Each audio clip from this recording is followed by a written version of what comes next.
Allô, j'espère que vous allez bien. Je vous fais une petite vidéo aujourd'hui pour vous parler un petit peu de la connexion avec les arbres. Les arbres, ils ont vraiment une place spéciale dans mon cœur. C'est vraiment les premiers esprits de la nature, je vous dirais, auxquels que je me suis connectée, auxquels que j'ai vraiment ressenti l'énergie le plus clairement. C'est sûr que la roche, là, je suis entourée de roches ici aussi, là, c'est quelque chose aussi. À l'âge de 20 ans, j'ai fait beaucoup d'escalade, puis ce que j'aimais beaucoup, moi, quand je grimpais, c'était le contact avec la roche. Je sentais tellement une énergie émanée de la roche que c'est ce qui me motivait beaucoup à faire de l'escalade. Puis aujourd'hui, j'ai pu, disons que j'ai plus le besoin de cette adrénaline-là, même si j'aime encore grimper de temps en temps. Mais juste d'être en contact avec la roche, j'ai trouvé que ça me faisait le même bienfait que quand je faisais de l'escalade. Donc aujourd'hui, je vais vous parler plutôt des arbres. Moi, les arbres, c'est...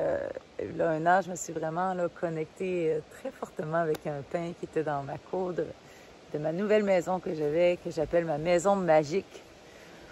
Qui était sur un vortex là, énergétique, là, était vraiment au sommet d'une montagne avec une vue sur un lac, sur la forêt, puis il y avait des grosses roches sacrées dans la cour. Puis puis il y avait un immense pin. Puis moi, les pins, j'ai toujours eu une attirance envers les pins. J'ai toujours trouvé les pins grandioses, incroyables. Donc, je me suis connectée vraiment avec un pin. Puis, avec ce pin-là, ça a été vraiment mes premières fois que j'ai reçu vraiment beaucoup d'énergie divine qu'on peut dire, mais d'énergie à l'intérieur de moi, dans le fond. Les arbres m'ont vraiment aidé à me connecter à moi, à écouter mon cœur, à écouter mon intuition, à écouter toutes les petites voix qui me guidaient dans mon chemin. Donc maintenant, quand je rentre dans une forêt, je la vois plus du tout comme étant homogène. C'est plus un tout pour moi. La forêt, c'est vraiment une panoplie, une multitude d'arbres uniques qui forment un tout. Puis quand on pratique la marche en pleine conscience, bien, on s'attarde aux arbres. C'est une façon vraiment là, de pratiquer la pleine conscience, de s'attarder aux arbres qu'on croise et de voir leurs différences, de voir leur unicité, de voir ce qu'ils ont de spécial, même le plus petit arbre. Chaque arbre se dessine un peu, c'est comme l'humain, on est tous uniques, hein? C'est vraiment... Les arbres, pour moi, c'est vraiment la représentation de l'humain, de l'humanité, la solidité quand ils sont tous ensemble, la fragilité quand ils sont isolés, seuls sur une roche, mal ancrée. Donc, on a vraiment beaucoup, beaucoup, beaucoup de choses à apprendre des arbres. Donc, souvent, on va se promener dans la forêt, puis on va avoir un arbre qui va nous appeler. On va trouver vraiment comme si qui brillait, qui rayonnait. D'ailleurs, les arbres ont vraiment un champ énergétique qu'on peut voir, un peu comme notre aura, nous aussi. Donc, cet arbre-là vous appelle. Allez-y, n'hésitez pas. Approchez-vous de lui. Et puis, pour commencer, je vous dirais, faites l'expérience avec plusieurs arbres. Asseyez-vous dos à l'arbre pour ne pas le voir. Puis là, essayez de vous imaginer un être humain en arrière de vous, juste par rapport au ressenti que vous avez de l'énergie de l'arbre.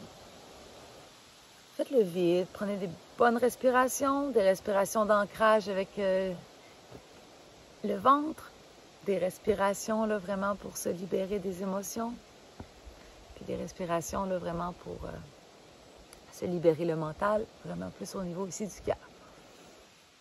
Faites ça pendant quelques minutes. Puis ensuite, imaginez-vous l'arbre en arrière de vous comme un être humain. Peut-être vous allez le voir comme un vieillard, comme un enfant, comme une femme, un homme. Vous allez le voir avec des caractéristiques. Mais ça va être la façon que vous allez percevoir son énergie. Puis essayez juste de le ressentir. De percevoir son énergie au début. Vous pouvez dialoguer, lui parler. Puis, faites cette expérience avec plusieurs arbres. Et vous allez être surpris que quand vous allez vous asseoir, vous allez vous calmer, respirer, que vous allez imaginer votre arbre, que ce ne sera jamais le même humain que vous allez imaginer en arrière. Vous allez toujours imaginer un humain avec certaines caractéristiques. Et ça va être vraiment selon ce que vous ressentez de votre arbre.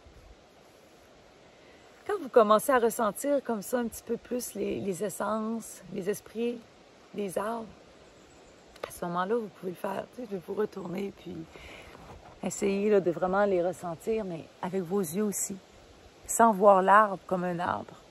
Parce qu'en se mettant le dos tourné, ça nous permet un petit peu de rentrer dans l'imagination et d'aller se connecter un petit peu à l'invisible, à ce qu'on a dans notre cœur. Mais souvent, quand on a les yeux ouverts, on s'attarde à ce qui est visible. Mais avec la pratique, on réussit à voir l'invisible aussi, les yeux ouverts. On peut voir des choses, les yeux ouverts, comme on voit quand on médite les yeux fermés. Fait que n'hésitez pas. Touchez-le, enlacez-le. Demandez-lui de vous ressourcer, de vous donner de l'énergie, de faire un échange d'énergie. L'arbre, c'est vraiment un pont entre terre et ciel. Il va chercher l'énergie céleste, il vient de la mettre sur la terre. Puis c'est un peu notre rôle aussi à nous, c'est d'émaner de la lumière, d'aller chercher la lumière céleste et de la mettre sur la terre. C'est quand je vous dis, pour moi, un arbre, c'est vraiment un exemple d'harmonie et de solidité. Un exemple vraiment comme de l'humain, de la collectivité. Parce que les arbres aussi communiquent tout entre eux. Quand un arbre est malade, les autres le savent et se protègent et mettent les anticorps. Puis quand ils sont tous ensemble comme ça, leurs racines sont toutes reliées ensemble. Alors les arbres sont beaucoup plus forts dans le vent puis la tempête. Et c'est pareil pour nous, les humains. Puis en ce moment, lorsqu'on a beaucoup épuré puis nettoyé beaucoup de blessures, bien là, on est appelé à émaner de la lumière, puis à faire vraiment comme l'arbre, puis aller chercher l'énergie céleste pour l'ancrer, nous aussi, à la terre, pour faire rayonner la terre puis l'humanité. Alors ça, c'est un petit exercice que je vous conseille si vous voulez vraiment là, essayer de vous relier avec les arbres, que vous vous sentez appelé par les arbres. C'est un petit exercice que je vous suggère de faire, d'essayer comme ça, dans le plaisir, dans la joie, sans attendre. Puis, soyez patient, soyez patient. L'important, c'est beaucoup d'être en pleine conscience, de baisser son mental et de se connecter avec votre cœur. Puis c'est là qu'on ressent. C'est vraiment dans le calme qu'on entend son âme chuchoter et qu'on entend tous les petits bois, puis tous les esprits de la nature qui vivent en nous. Alors, je vous souhaite une super belle fin de semaine et profitez de la forêt. L'automne arrive, les feuilles commencent à tomber ici au Québec. Déjà, c'est tôt, mais ça sent bon. Puis ça a tellement de belle énergie l'automne. Je vous embrasse.